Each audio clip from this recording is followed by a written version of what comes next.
총선이 다가오면서 여야 모두 공천을 둘러싼 경쟁도 치열해지고 있습니다. 민주당에선 친명과 비명 간 공천 갈등 속에 이른바 자객 출마 논란도 불거지고 있는데요. 관련한 민주당 내부 상황 양이원영 민주당 의원과 짚어보겠습니다. 의원님 안녕하세요. 네, 안녕하십니까. 추운 날씨에 이렇게 직접 나와주셔서 정말 감사합니다. 네. 그리고 지금 이 추운 날씨에 또 일터를 향하시는 국민 여러분들이 계실 텐데 네, 힘내시라는 응원의 말씀 드립니다. 네. 양이원영 의원님은 경기 광명을에 출사표를 던졌습니다. 네. 비명계인 민주당 양기대 의원이 이제 현역으로 있는 지역이고요. 이곳 네. 택한 배경 무엇입니까? 저는 이제 1년이 좀 넘었는데요. 여기에 가게 된 이유가 제 정치적 사명이 있습니다. 하나는 탄소 중립 사회로 가는 그 법과 제도를 어떻게 만들어낼 것이냐, 사회적인 힘을 어떻게 끌어낼 것이냐인데요. 그러니까 우리는 보통 보면 어디서 태어났냐, 뭐 학교를 어디서 다녔냐 이렇게 연고를 찾으시는데 저는 제 정치적 연고를 찾아간 겁니다.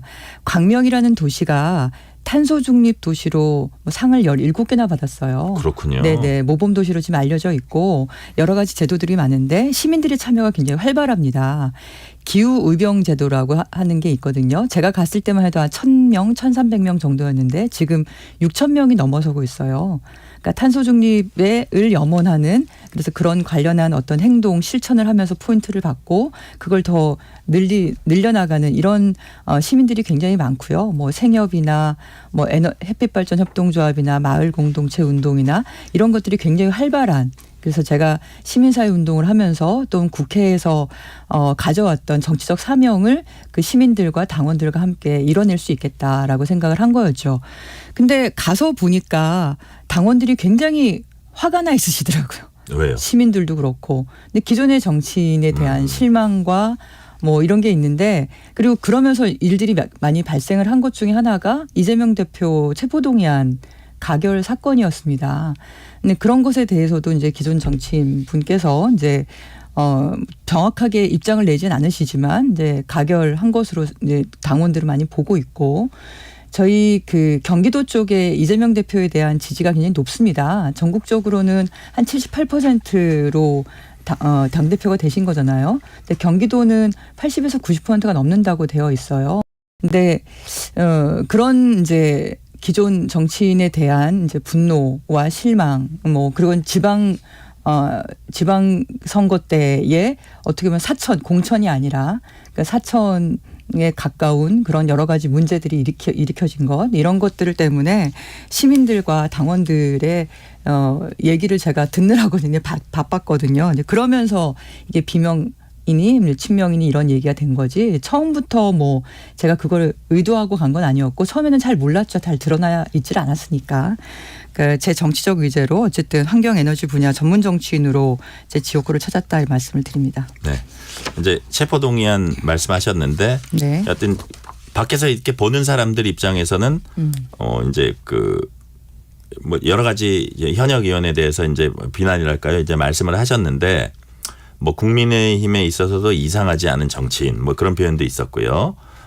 지역 토착 뭐 이런 얘기도 있었고 지금 말씀하신 이제 체포동의안 요 부분에서는 어떤 지적을 또 하는 사람들이 있냐면 이 말로써 친명 비명을 확실히 가르면서 친명 마케팅을 한다 이렇게 또 지적을 하시는 분들이 있어요. 그건 어떻게 생각하세요? 저는 사실에 대해서 말씀을 드리는 거고요. 시민들과 당원들의 목소리를 제가 전달을 하는 겁니다. 제가 처음부터 그걸 알았던 게 아니었고, 그러니까 당원이나 시민들이 얘기하시는 것 중에 가장 많은 수식어가 숨어 있다는 거예요. 네. 그러니까 정치인이라고 얘기를 하면 자신의 입장을 분명하게 표현하는 게 전 정치인이라고 생각합니다. 본인의 정치적 입장에 따라서 어떤 정책이나 어떤 것을 선택을 하죠. 판단을 하고 선택하고 거기에 대해 책임을 지는 것이 전 정치적 과정이라고 생각을 하거든요.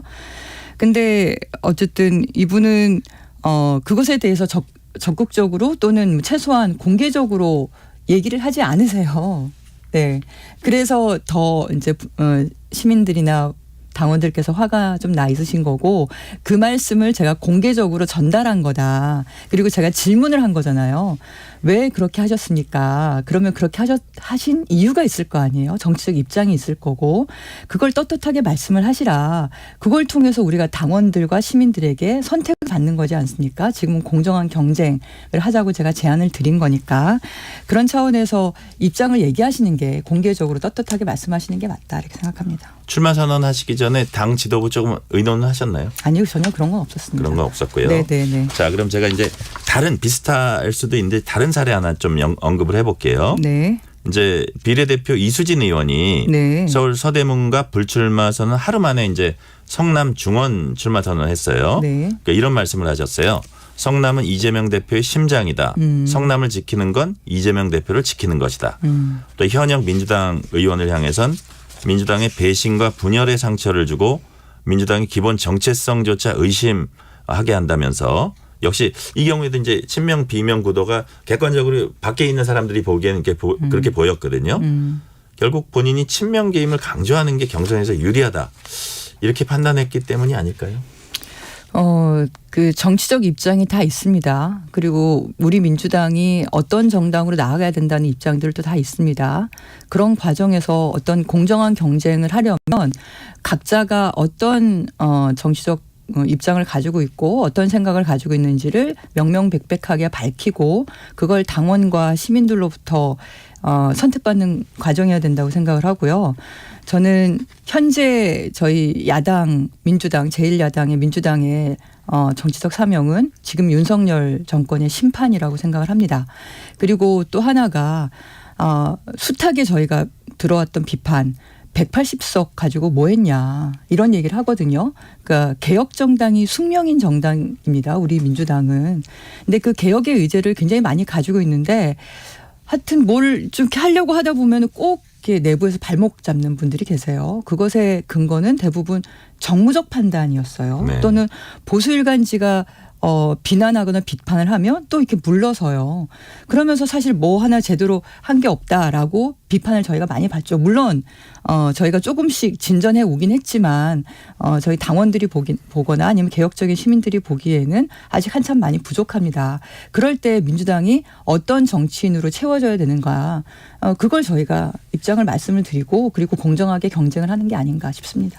이수진 의원 관련해서 한 말씀만 더 드릴게요. 정체성을 네. 의심한다는 부분에 대해서 윤영찬 의원은 자신의 이력을 얘기하더라고요. 네. 김대중 총재 담당 기자. 네. 노무현 대통령이 정권 재창출을 곁에서 지켜봤고 청와대 국민소통수석으로 문재인 정부와 함께한 자랑스러운 민주당원이다. 그런데 이 의원이 민주당의 역사 정신을 얼마나 아시고 얼마나 함께 하셨는지 되묻고 싶다. 뭐 다른 목소리 냈다는 이유로 배척받는 거 부당하다 이런 취지로 보이거든요. 이건 네. 어떻게 보세요? 저는 뭐 그런 토론을 할 수 있다고 생각해요. 저도 저희 지역에 있는 양기대 의원님께서 그런 입장을 좀 내주시기 바라요. 나는 민주당을 위해서 그리고 정권을 만들어내기 위해서 어떤 노력들을 해왔다. 그런데 그렇지 또 그런 행동 과정에서 비판받을 부분이 있는 거잖아요. 그런 걸 저는 자유롭게 토론하는 과정이 중요하다라고 생각을 하고요. 그럼 윤영찬 의원님께는 또 말씀을 드리고 싶은 것 중에 하나가 그러면 어쨌든 지금 윤석열 정부가 이렇게 탄생을 한 거 아닙니까? 그런 데 있어서 지금 우리 제1야당인 민주당이 어떤 일을 해야 됩니까? 그리고 78%의 지지를 받은 당대표에 대해서 어떤 태도를 취해야 됩니까? 그것에 대해서 또 말씀을 해 주시는 게 맞지 않을까. 지금 현재가 중요하지 않습니까? 과거에는 화려한 전력을 가지신 분들이 많이 있으시죠. 저는 이제 4년차 된 민주당의 국회의원이고 그러니까 뭐 과거에 열심히 잘하신 거에 대해서 저희가 뭐라 그럴 건 아닌 것 같고요. 그다음에 현재 어떤 입장이고 어떤 행동을 하냐 그걸로 전 선택받는 게 필요하다 생각합니다. 한 가지 사례만 더 말씀드릴게요. 이제 민주당 탈당한 조홍천 의원은 뭐 이런 말을 하더라고요. 수박들 나가라 그래서 나가니까 조금 덜한 멜론 나가라. 친문 나가라. 이해찬계 나가라. 목숨 걸고 이재명 사수할 우리 빼고 다 가짜다 나가라. 그래서 이제 조홍천 의원 얘기는 임계점 가고 있고 공천 불신이 매우 높다. 이 말은 어떻게 보세요? 네. 나가라고 한 사람들이 있나요? 그렇게 느꼈나 봐요. 네, 네. 어쨌든 같이 해보자고 마지막까지 얘기했고 그리고 우리가 노무현 대통령께서 말씀하신 우리가 정말 이렇게 가슴에 담고 있는 언어가 깨어있는 시민들의 조직된 힘이라고 얘기를 합니다. 그리고 김대중 전 대통령께서 어쨌든 최대한 정권을 만들어내기 위해서 이렇게 통합하고 함께 가고 했던 그런 걸음이 있었거든요. 네. 그걸 민주당에서는 계속 유지하려고 했고 그리고 그렇게 요구를 했고 어쨌든 분열은 내부에서 활발한 토론으로 가는 거 아니냐. 그리고 당원들이 뽑은 당대표에 대해서 기본적인 인정과 존중은 해야 되지 않겠냐. 이런 얘기를 한 거죠. 근데 그걸 못하겠다고 계속 얘기를 하시면서 이제 그 당대표의 어떻게 보면 사퇴를 요구하신 분들인 거잖아요. 거기에 대해서 좀 짚어야 되지 않을까 생각을 하는 거지. 누구 자꾸 나가라 그렇게 말한 거는 아니다. 스스로의 생각 아니셨나 이런 생각이 좀 들고 그런 토론들이 그러니까 왜 그럼 이재명 대표를 사퇴하라고 했는지 자꾸 비대위를 하자고 얘기하고 그러면 어떤 대안이 있는 건지 그러면 그러니까 뭐 이재명 대표를 구속시키고 난 다음에 비어 있는 거에서 그런 상황에서 우리가 과연 총선을 치를 수 있는 건지 당원들이 그 열망을 어떻게 받아낼 건지 이런 그림을 제시를 해야 돼요. 전 아직도 기억나는 게 체포동의안 가결된 다음에 의총을 하면서 분노한 목소리 중에 하나가 그럼 가결하신 분들 비전을 제시하시라. 그럼 이재명 대표 없이 어떻게 하자는 얘기냐 지금. 총선을 어떻게 하고 지금 윤석열 정권 이 무도한 정권을 어떻게 심판하자는 얘기냐. 그거를 얘기를 하시라고 그랬어요. 근데 그걸 얘기를 못 하세요. 그냥 오직 이재명 대표 사퇴만 얘기를 하시는 거예요. 그러니 이게 정상적인 토론이 되겠습니까? 그러면서 사퇴 안 하면 우리 나간다. 사퇴를 조건으로 얘기를 하시니 그게 받아들여지기가 어려운 거죠. 그러니까 다른 안들을 가지고 얘기를 해야 되는 건데 그리고 뭐 개파 간 자리 나눠 먹기 그런 식으로 우리가 공천이 가서는 안 되지 않겠습니까? 계속 얘기하는 시스템 공천 형식으로 당원들에 의해서 시민들에 의해서 그 후보는 선택받는 거다. 그게 저희 전통적인 자랑스러운 시스템 공천이 아닌가 싶습니다. 이런 일련의 상황에 대해서 임혁백 네. 공천관리위원장까지 나서서 이제 자제 요청했는데 멸시의 언어, 폭력적 언어 사용하면 당이 분열될 수 있다. 인신공격과 비방 엄격히 조치하겠다 이렇게 경고를 했어요. 네. 적절한 지적이라고 보세요? 그 비방을 하면 안 되죠. 근데 정치적 토론은 저는 자유롭게 보장되어야 된다고 생각합니다. 네. 이제 여기서 최근에 좀 문제가 되고 이렇게 반발이 있고 이런 게 그 이전하고 비교해서 그 이전에는 주로 이제 비례대표 하던 분이나 이렇게 이런 분들이 출마를 하려는 지역이 대부분 이제 상대당 현역 의원이 있는 데를 많이 갔거든요. 근데 유독 좀 지금 그 자기당 현역 의원 있는 데가 좀 많아서 그런데 반면에 경쟁도 못하냐 이런 이제 하소연이 있을 수 있어요. 저희가 180석을 얻은 것 때문에 그런 거죠. 그렇죠. 예. 그렇게 의석수가 많으면 당연히 뭐 여당과의 경쟁도 있겠지만 저희 당내에서의 경쟁이 있는 거죠. 누가 더 민주당스러운 사람으로 정치인이고 민주당의 현재 뭐 어떻게 보면 하나의 운명과 같은 거라 생각하는데 지금의 정권을 제대로 심판하고 그리고 제1야당으로서의 강력하고 유능한 모습을 보여주면서 이 민생 경제를 살려낼 그런 정치인이 누군지를 당내에서도 경쟁을 해야죠. 네. 지금 요즘에는 초등학교 아이들도 경쟁을 하는데 정치인들은 한번 깃발 꽂으면 그냥 간다? 그런 게 어디 있습니까? 당내도 경쟁하고 다른 당하고도 경쟁하고 지금 중요한 것은 당원들과 시민들의 선택이라고 생각합니다. 네. 거기에 자유로운 토론이 좀 보장됐으면 좋겠어요. 계속 숨지 말고 자신의 입장이 무엇인지를 정확하게 얘기하는 것이 중요하다고 생각합니다. 정청래 최고위원이 다수 출마자들의 이제 후원회장을 맡았다는 보도가 나왔습니다. 네. 옛날에 이낙연 전 대표는 뭐 30몇 명 맡았다는 것도 있긴 있었는데 그게 대표와 좀 다르지 않느냐 이런 얘기를 하는 사람이 있어요. 무슨 얘기냐면 이거 역시 개파 줄 세우기나 나아가 개파 갈등 확산시킬 수 있다 이런 지적도 있거든요. 이건 어떻게 보세요? 제가 자세히 그 내용은 보지를 못해서 네네. 말씀드리기가 좀 어려울 것 같은데요. 아마 정청래 의원이 지금 수석 그러니까 최고위원 중에서는 가장 지지를 많이 받는 의원이니까 사람들이 너도 나도 그 요청을 출판 했겠죠. 기념회나 아니면 이런 데에서 그 힘을 받고 싶어서 아마 그러지 않았을까 싶고 정청래 의원은 나름대로 자신의 기준과 판단으로 하신 게 아닌가 싶습니다. 네. 이런 가운데 이재명 대표가 국민의힘을 탈당한 이현주 전 의원에게 옛날에 이제 민주당도 있었죠. 복당 네. 권유를 했습니다.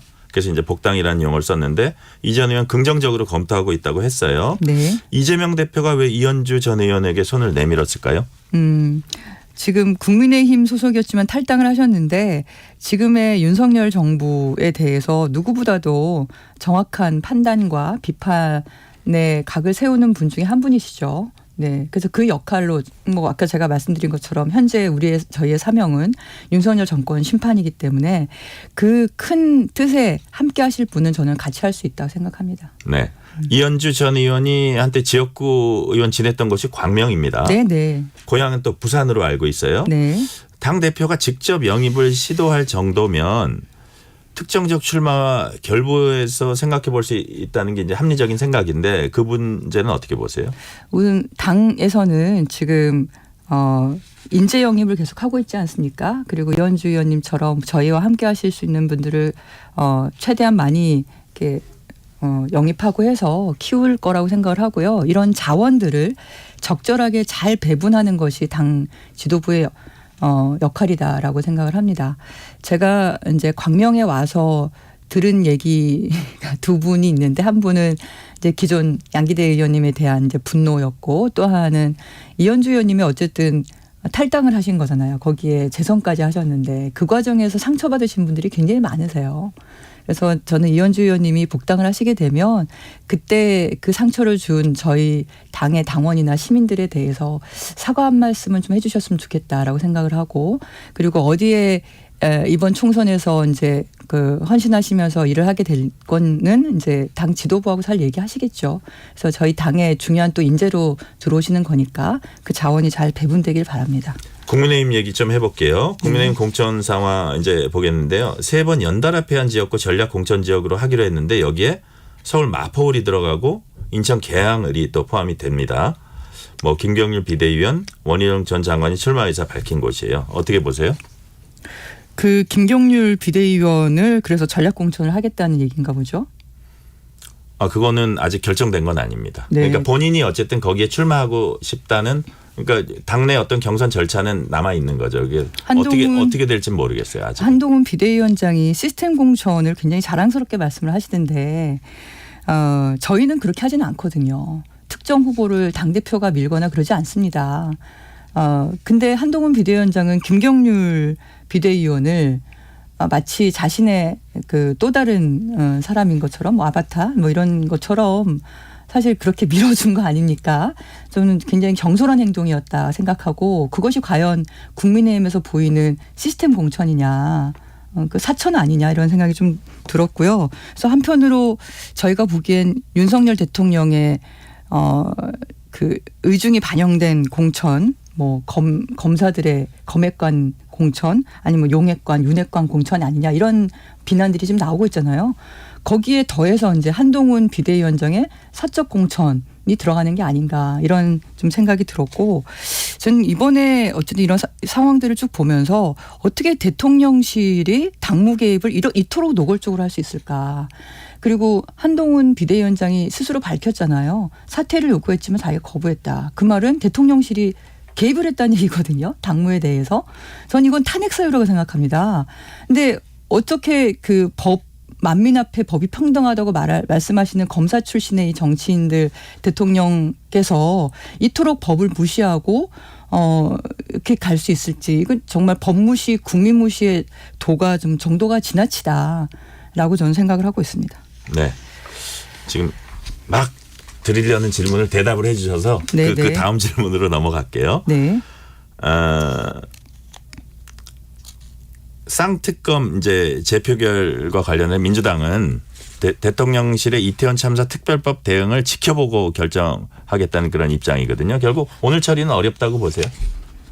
글쎄요. 그건 오늘 10시 반에 저희 의총이 있으니까요. 그때 얘기를 좀 들어볼 생각이고요. 저는 그 질문을 사실 기다렸는데 넘어가셔갖고 말씀 좀 드리고 싶은 건 네.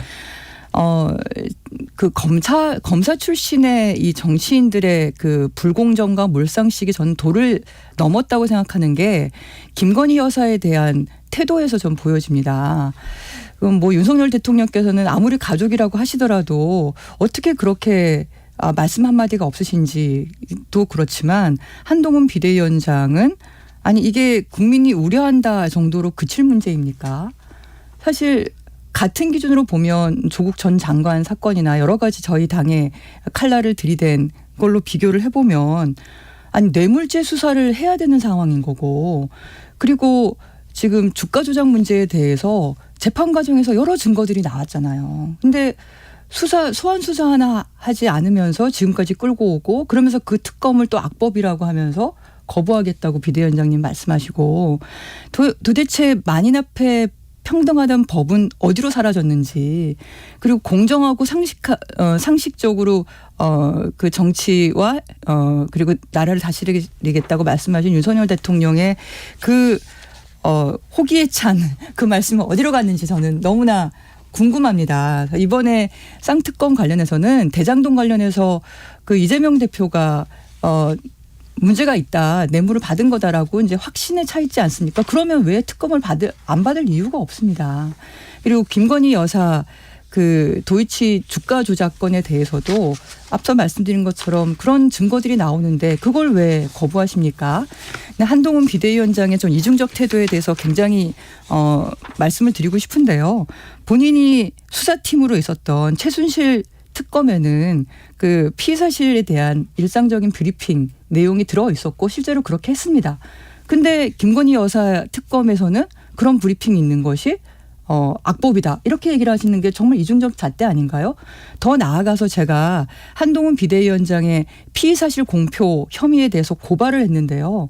어떻게 국회에 나와서 아직 기소도 되지 않은 사건에 대해서 실명까지 거론하면서 뭐 이재명 대표는 그럴 수 있다 하더라도 그 주변 사람들에 대해서 실명까지 거론하면서 마치 범죄자인 양 세부적으로 30분에 걸쳐서 그것도 저희가 문제 제기를 해서 중간에 이제 중단된 게 그 정도입니다. 본인 스스로는 국회에서 피의사실 공표 범죄를 그렇게 저질러 놓고는 그걸 법적으로 브리핑하는 걸로 특검법에 넣는 거는 악법이다. 이게 이런 이중잣대를 가지고 어떻게 반대를 할 수 있는지 저는 그게 뭐 국민들 우려를 전달한다고 말씀하시면 이런 것에 대해서 전 입장을 분명히 밝히셔야 된다라고 생각을 합니다. 네, 여기까지 듣겠습니다. 민주당 네. 양이원영 의원이었습니다. 감사합니다. 네, 감사합니다.